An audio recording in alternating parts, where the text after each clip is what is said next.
ಕೊಡೋದು ಅಂತ ಹೇಳಿದ್ವಿ ನಾವು ಪೊಲೀಸರಿಗೆ ಮಾಹಿತಿ ಕೊಡೋದು ಅವ್ರ ಮ್ಯಾಗೆ ಆ್ಯಕ್ಷನ್ ತಗೊಳ್ಳೋದು ಒಬ್ಬರಲ್ಲಿ ಇಂಥವ್ರು ಮಾಡಬಾರ್ದು ಮಾಡಿ ಪೊಲೀಸರಿಗೆ ಇನ್ಫಾರ್ಮೇಷನ್ ಆಮೇಲೆ ಕೆಲವೇ ಈಗ ಗೊತ್ತು ಮಾಡ್ಕೋಬೇಕು. ಇವತ್ತು ನಾವು ಬುದ್ಧಿಗಾಲಲ್ಲಿ ಮಾಡಿದ್ವಿ ಅಂದರೆ ನಾಳೆ ಮಸ್ಕಿಗೆ ಹೋಗೇ ಹೋಗ್ತೀವಿ. ಮಸ್ಕಿಗೆ ಹೋಗಿ ಅಂದರೆ ನೆಕ್ಸ್ಟ್ ಲಿಂಗ್ಸೂರಲ್ಲಿ ಮಾಡ್ತೀವಿ. ಇಲ್ಲ ಲಿಂಗ್ಸೂರು ಇಲ್ಲ ಅಂದ್ರೆ ಮತ್ತು ನೆಕ್ಸ್ಟು ಯಾವುದು ಆನೆಮೋಸೂರು ಕಡೆ ಆದರೂ ಹೋಗೇ ಹೋಗ್ತೀವಿ. ಒಂದೇ ದಿವಸ ಅಲ್ಲ, ಇದು ನಿರಂತರವಾಗಿರುತ್ತೆ.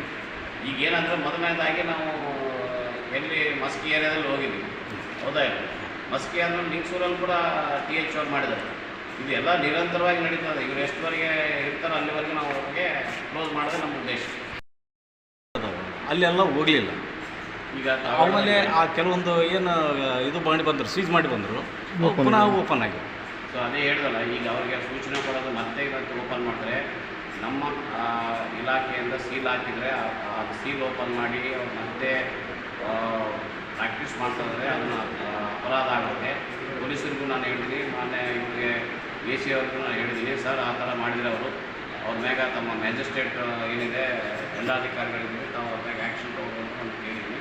ಅದಾದ ನಂತರ ತಾವು ಹೇಳಿದ್ರೆ ಇವರು ಮೆಡಿಸಿನ್ಸ್ ಸಪ್ಲೈ ಮಾಡಿದ್ರೆ ನಮ್ಮ ಅದನ್ನ ಕಟ್ ಮಾಡಿದ್ರೆ ಆದಷ್ಟು ನಿಮಗೆ ಅದಕ್ಕೆ ನಾವು ಇದರಲ್ಲಿ ಡ್ರಗ್ ಕಂಟ್ರೋಲರ್ ಕೂಡ ನಾವು ಹೇಳಿದ್ದೀವಿ.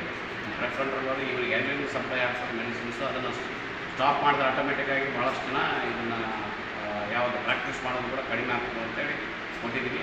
ಮೊನ್ನೆ ಜಿಲ್ಲಾಧಿಕಾರಿಗಳ ಅಧ್ಯಕ್ಷತೆಯಲ್ಲಿ ಇದೇ ತಿಂಗಳು 29ನೇ ತಾರೀಕು ಮೀಟಿಂಗ್ ಇದೆ. ಅದರಲ್ಲಿ ಇದರ ಬಗ್ಗೆ ಕೂಲಂಕಷವಾಗಿ ಮಾತಾಡಿ ನಾವು ಏನು ಈ ಥರ ನಕಲಿ ವೈದ್ಯರ ಬಗ್ಗೆ ನಾವು ಕಟ್ಟುನಿಟ್ಟಿನ ಕ್ರಮ ತಗೊಳ್ತೀವಿ.